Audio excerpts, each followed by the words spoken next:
Hi guys, thanks for checking out the video. If you liked what you saw, please subscribe. That way you can stay posted for anything I might add in the future. I'm going to try to have a lot more gear demos and some cool lesson demos and neat stuff, so stay tuned. If you're interested in what the signal chain was for the recording, please check the description below. It'll tell you everything about it. It's a lot of stuff to go into, but you'll get what you need there if you're curious about that. Okay, so what does the Artemis sound like?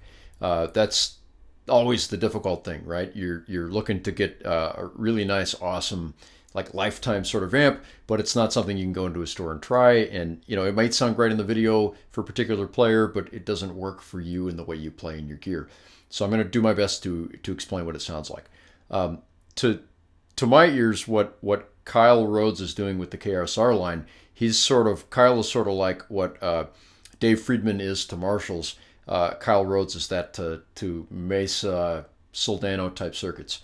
So what Kyle's doing is, I think, pretty smart. I think in the Artemis and the Colossus, he's taking preamp ideas that were good from the Mark series and the Soldano and maybe the rectifiers, and then taking the power section ideas from the Soldano that are great and awesome, and marrying those two things together.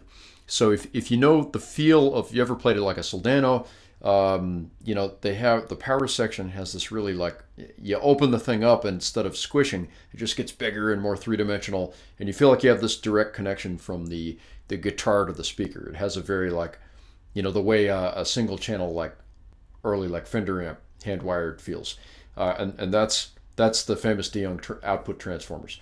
Kyle has a company called Onetics, building proprietary hi-fi output transformers, which are sort of like the modern, like, reimagining of the de Youngs. They're popular among guys that are hobbyists that try to build Soldano SLOs. They're really awesome. They're like nothing else. They definitely have that feel. I've had an SLO side by side with the Artemis, but the Artemis is better. I've also owned a Cornford MK50, and even though they don't sound like an SLO, I think the reason they're compared is the power section on those has a similar feel. And absolutely, those three amps have a feel that, you know, I haven't felt in PT100s and Friedmans and Wagners, and I've tried a lot of stuff. And it's just amazing. It's, you know, it's not a Marshall thing. It's just very clear and cutting, but silky at the same time, and it just feels great. It's very dynamic. It almost feels acoustic. It has the feel sort of like you're playing a clean channel, but yet it's got a lot of gain. It's got that kind of feel to it, but yet it doesn't feel hard to play. So it's very cool. It's awesome. So I think you could argue, many would argue, that power section of the Soldano is like the best high gain power section. To me, the preamp section, especially on the Artemis, is very Mark series feeling. What the Artemis has different than the Colossus, I believe the Artemis and the Gemini have this, they have a fifth gain stage. And with that fifth gain stage, there's a gain 2 knob. And to my ears, you know, Kyle's calling it a booster cut with the fifth gain stage. And so it's you know, leading people to think it's sort of like a Tube Screamer boost. It's not like that at all to my ears. To me, it's very similar to copying what the early Mark series did. So if you've looked at a 2C Plus or a 4, they have lead gain and lead drive. So basically, lead 1 on the Artemis is doing what it does on the Mark series to my ears, which is it's your input gain. So that's setting like how overdriven and compressed it is. The lead 2 is setting the bigness of the saturation of the distortion. So if you want the amp to sound really clean and clear on the front end and uncompressed, but really big, you can set lead 1 lower and lead 2 higher. So I like to set mine lead 1 at noon and the lead 2 at 3 o'clock. and it's just absolutely killer. And you don't have that with the Colossus. Now, for a lot of people, that's not an issue, but there's a very special sort of mid-range voicing to what that imparts in, let's say, like the red mode. The red mode on the on that fifth gain stage on the Artemis and the Gemini, it's very like Mark II C+ sounding to my ears, and that's something you can't get exactly that sound with the Colossus. In the Colossus, or let's say the blue mode, that would be the similar like lead 2 sort of mode on the Colossus. That same setting on the Artemis has more of a humped up, I don't want to say nasal, but it has more of that Soldano-y sort of upper mids thing, which is also kind of synonymous with the rectifier. And it's very cool, but I like that voicing the best for riffing, and that red fifth gain stage mode has a very special thing, and I love to set it that way. And it has this really great feel to it. I had a Mark V for a while, and it's very cool and everything, but it's very pickup dependent. It needs pickups to push it to saturate it, and it's getting it sustained from compression, but it's not very saturated. The Rhodes stuff is able to do this the other way. It's able to be very uncompressed feeling, but have lots of saturation. So it has the thick mid-range thing that's synonymous with a Mark series amp for Mesa Boogie, but without the unwanted compression. And it feels easy to play, but being clear and dynamic. It's really a conundrum. It's amazing. It's also not funny sounding. So in ways, sometimes the Mark series amps, they have that mid-range thing, but it can sound a little off by itself, or you end up doing different EQings of the amp. You'll do an EQ for it that sounds, great by itself, but sounds scooped and horrible in a mix, or you have to EQ it, really congested and nasally sounding to get it to work in a mix. You're having to, mic it special, correct the EQ. It's not really working for you. The Rhodes stuff doesn't work that way.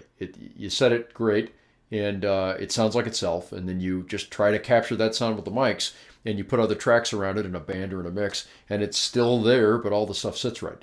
Kyle's really figured out the magical mids with the amp. It's very killer. So, what isn't the amp? Okay, so it's not gonna be a Marshall amp. That's not what it does. Amps are transformer dependent, and the transformers give it the feel. So if you're looking for the spongy elastic, like early Van Halen kind of feel, that's a special sort of transformer that does that sound. And I've only ever felt that in a Dave Friedman Steve Stevens amp, which is really cool, but it's a different thing.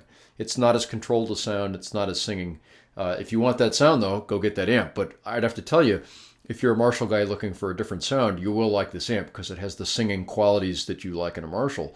If you're a Mesa guy, you're going to like this amp because it's a thicker sound that while not being compressed, and wider and bigger sounding, and it's easier to dial the thing in. So if you're familiar with like a Mark series amp, if you want the thing to sound fatter, you've got to dial in more bass.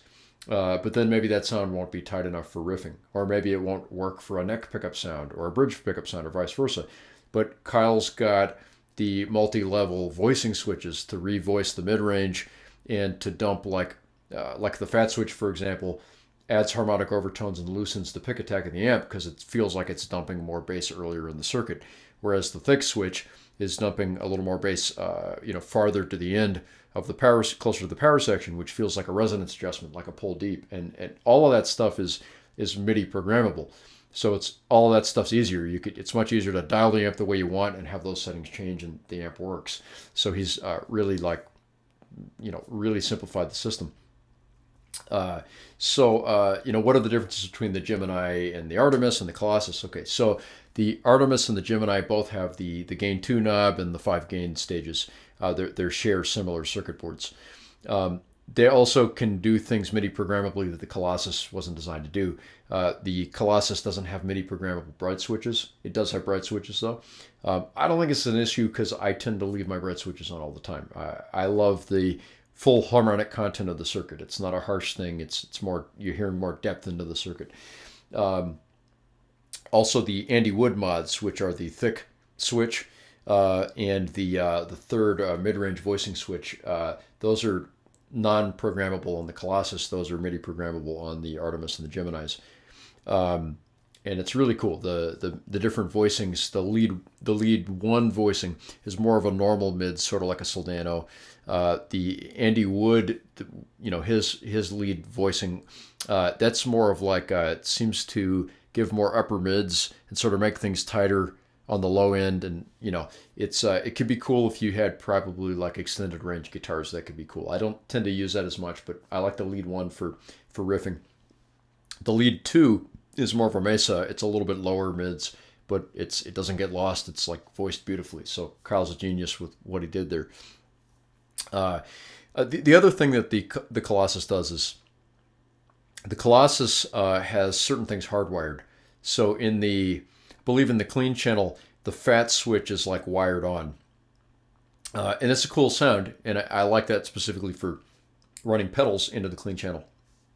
But I like to make the clean channel more bell-like and chimey, and being able to defeat the fat and the mid boost, but keep the bright switch on the clean channel. I like that feature set. That's something the Colossus can't do. The other thing, there might be a slight difference in the feel. So Kyle had basically, I'd asked him about this once, and he had said, well, it's barely noticeable, but the Colossus has more hand wiring on the pots and certain things, because you can fit that in a giant chassis, whereas in a small 3-space rack, you can't do as much of the hand wiring. So there might be some slight feel differences. But in general, if you set up the switches and everything the same, they should sound 99% identical. And they're both going to feel very direct, from your pickups to the speaker, because the things they're built right. So there's not a lot of junk in the signal path. They don't feel that way. Whereas like the Mark V I had felt like there was a lot of junk in the signal path. A lot of amps do, actually. Okay, so what's the right way to set the Artemis?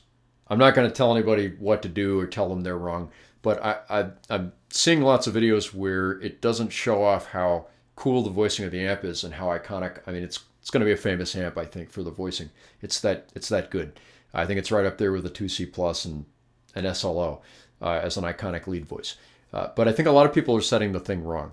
The amp can sound, it's able to sound tight and huge and wide at the same time, and people are setting it to sound too overly cartoonish, I think.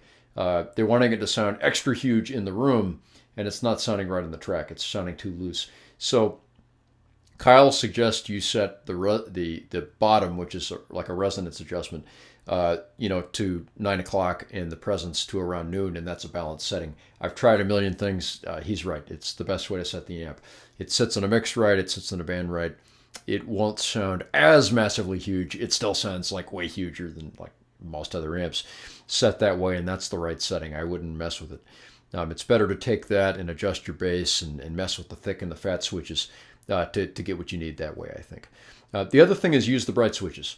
A lot of people don't want to use the bright switches. I think it'd be better to use the bright switch and mess with your EQ than to not. It is subtle though, but it's some amps the bright switch is the way the frequency's set. It's a huge boost. This is more like the Mesa Boogie bright switch though, where you're hearing the full harmonic content of the circuit when the bright switch is on. When you turn it off, it's rolling a little bit of that off. It feels like rolling your volume down a notch or your tone down a notch. So I mean, it's totally adjustable, but if you have nice pickups that don't sound harsh on that frequency, you're probably going to want to use that. And I think that sounds good. The other thing is like use the fat switch. Yes, you could use the thick switch to, dump more frequencies and closer to the power amp and make it sound huger. But I think the thing is voiced the way Kyle intended it was for the fat switch to be on. So you have the harmonic content that loosens it a tiny bit, and it's a super tight amp anyway. It gives you that little bit of like give in the pick attack, but it keeps it from being overly big in the back end. And that's great because it already sounds big, and it sounds great for layering it that way and everything. The other thing is don't go crazy with trying to boost the bass frequencies like crazy, and also don't scoop your mids. So a lot of the things I'm seeing online, the mids are heavily scooped, and you really can't make the amp sound completely horrible, but the mids are voiced properly on the amp, so it's better to leave the mids at noon if you want a chunkier, crunchier sound, and just boost your bass and treble around that. That's what I'm doing for the riffing sort of thing. The other part is channel volumes. If you boost the channel volumes on the amp, because it's a master volume amp, it's going to push the phase inverter more in the power section, and you'll start overdriving that, so somewhere around 3 o'clock or something on the channel volume. And that's cool. You can make it sound a little bit more like it's falling apart like a non-master volume amp. But 1 o'clock, as Kyle states in the manual, I think that is the sweet spot. That's where you get a nice clear sound that's thick, that seems like, it's cohesive with the power section. So with a multi-channel amp, you set it wrong, it feels more like a preamp hitting a power section. You set it too high, it feels like you're pushing the heck out of the power section and it's overloading more. So to me, 1 o'clock's great. I actually set all the channels at 1 o'clock, and there's actually there's a slight volume increase between the channels when you do that. It's perfect. And you also have 2 masters, so I would say leave it that way. That way you're hitting the power section with the right amount of preamp and the effects loop, and you use the switchable masters. The other thing too is mess with different speaker ohm settings. I've found that I really like 16 ohms the best. It's the most singing. I love the mid-range, but you can try different things. But the amp is so clear that you can hear every little thing with it. So, for example, it's got a front and rear input because it's a rack mount. It sounds great both ways, but I feel like I'm hearing a more direct mid-range sort of singing quality when I plug into the front, because you can clearly see in the circuit path that's going right into the front of the circuit. There's probably a relay that switches that. So you can hear every little thing with the amplifier. It's awesome. Also, the speakers I'm using are Celestion G12-65s. That was recommended by Kyle if you wanted the most killer like lead tone.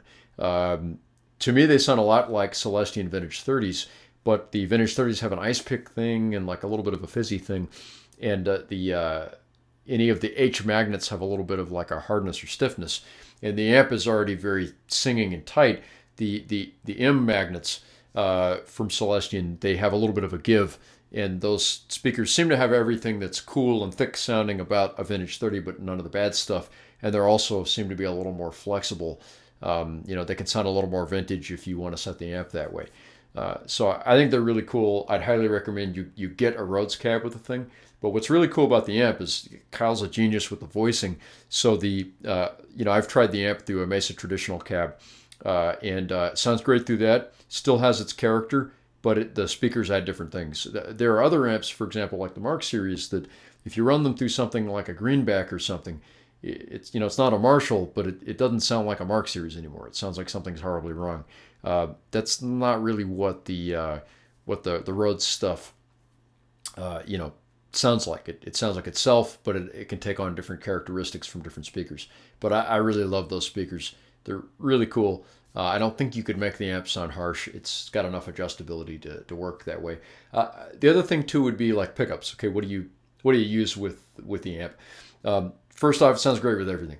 I've literally left the settings where they are, and I've had people try the thing out with 7 and 8 strings, EMGs, DiMarzios, high output, low output. I used to be a DiMarzio guy, and I've gone to bare knuckle holy divers. I really like there is something to the vintage magnets and the scatter winding and all that stuff. What it allows you to do is hear more into the amp. The amp can be very saturated, and it has great mid-range, so it allows you to use a more wide open pickup, which doesn't push it only in one little mid-range power band. And it allows the amp to speak better and hear deeper into the amp. It sounds great. An amp like a Mark V, though, for example, really needs something sort of like the Petrucci line of pickups, because the amp needs you to push it harder to saturate it, so you don't have to run the gain high to where it gets harsh. And it needs a pickup that doesn't have a lot of high end and that sort of thing. The Rhodes sounds great with anything, but it really rewards you for giving it a pickup that allows it to speak more and do the heavy lifting, rather than trying to pull the gain back and kind of throttle the amp back. It has sweet spots where it really wants to open up. So I don't think you can go wrong with it, but it does reward trying different pickups and things like that.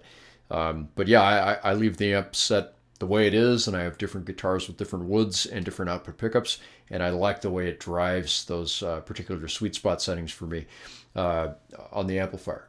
The other thing I tell you too is for recording, it seems like the master sounds great no matter how you set it. The ideal setting seems to be channel volumes at 1 o'clock, and like master it too if you're recording. That's like a sweet spot.